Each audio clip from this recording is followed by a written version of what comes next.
The most expensive part of your phone isn't the phone. It's the bill you're never allowed to cancel. Tesla may be the first company positioned to remove it.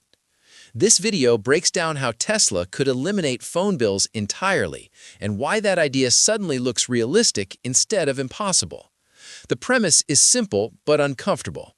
If Tesla applies the same rule it uses in cars and batteries to smartphones, the phone itself stops being the product and the bill disappears. By the end of this video, you'll know what parts of the Tesla Pi phone are technically real, what is realistically achievable, and why this idea targets Americans over 55 more than any other group. We'll also resolve one question at the end that decides whether this becomes a revolution or just another rumor. The number nobody wants to add up until it's too late. About $1,800 every year, just to stay connected. Phone payments, data plans, overage fees, cloud storage, insurance, and upgrades that never actually end. Over 10 years, that's $18,000 gone, not on gas or groceries, but on calls, texts, and checking email. For people on fixed income or approaching retirement, that number hurts more than any phone feature ever could. And this is where the first rehook matters, because Tesla is not approaching this problem like Apple or Samsung. The engineering rule Apple can't use. Tesla follows one engineering rule across everything it built.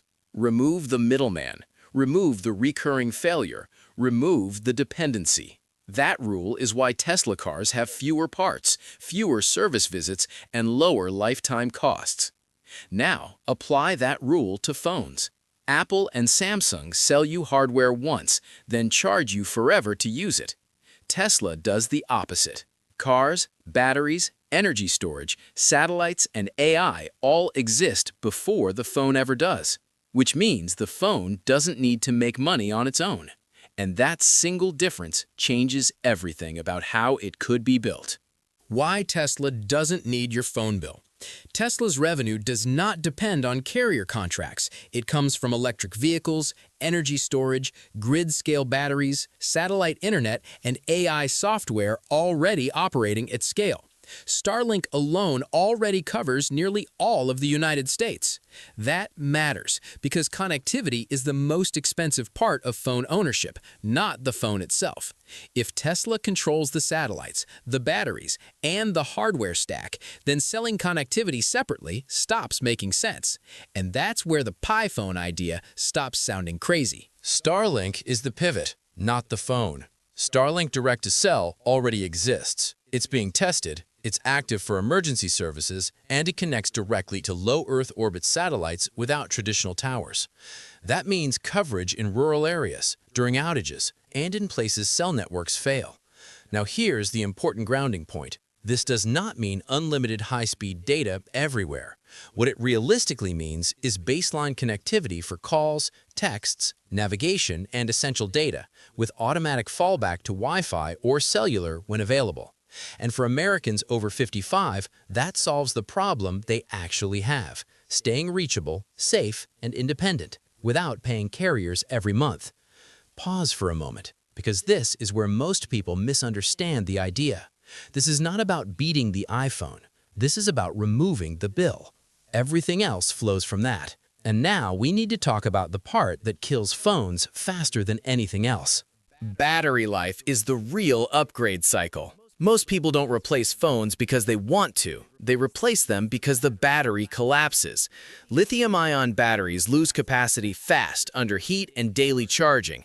Tesla's long-term work on alternative chemistries exists for one reason: longevity. An aluminum-ion style approach prioritizes cycle life, heat stability, and slower degradation.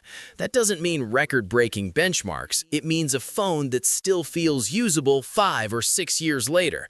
And for people who don't want to relearn a new device every 2 years, that matters more than camera tricks.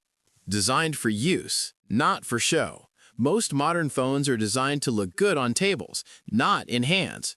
A Tesla-style phone would trade thinness for durability, grip, and visibility.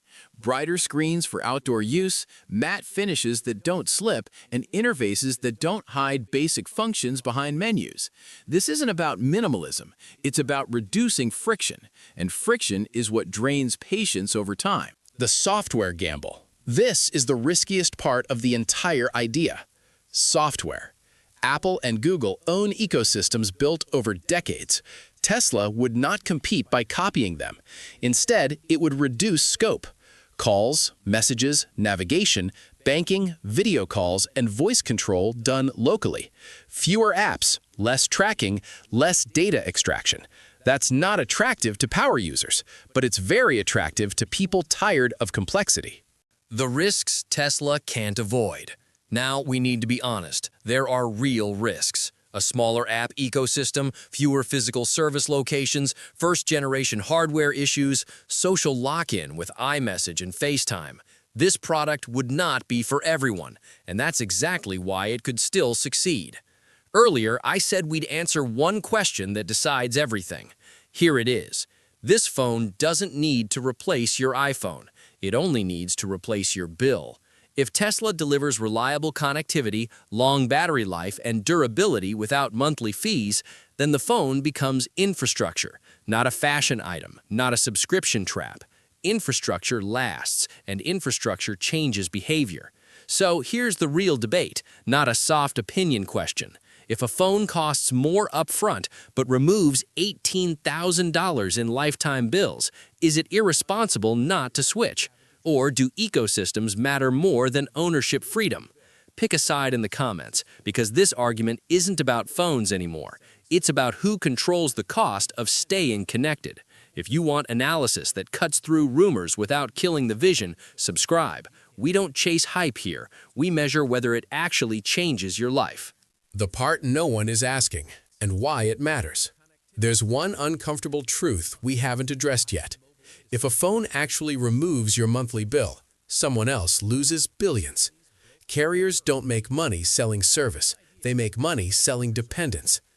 Apple doesn't make money selling phones anymore. They make money selling ecosystems you can't leave. And that's why a Tesla phone isn't scary because of hardware. It's scary because of what it breaks. The moment connectivity stops being rented every month, the entire mobile industry collapses into a one-time purchase model. And that's a problem for companies built on recurring fees. Why this idea has been delayed for so long? This technology didn't suddenly become possible. Satellites existed, batteries existed, smartphones existed. What didn't exist was a company that didn't need phone revenue to survive. Apple can't give you free internet. Samsung can't. Google can't.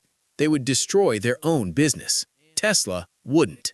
That's the difference. So let's settle this honestly, not hypothetically, not emotionally. Would you rather A, keep paying every month for a familiar ecosystem, or B, accept fewer apps in exchange for never paying a phone bill again? There is no neutral answer. Pick a side in the comments. Thanks for watching.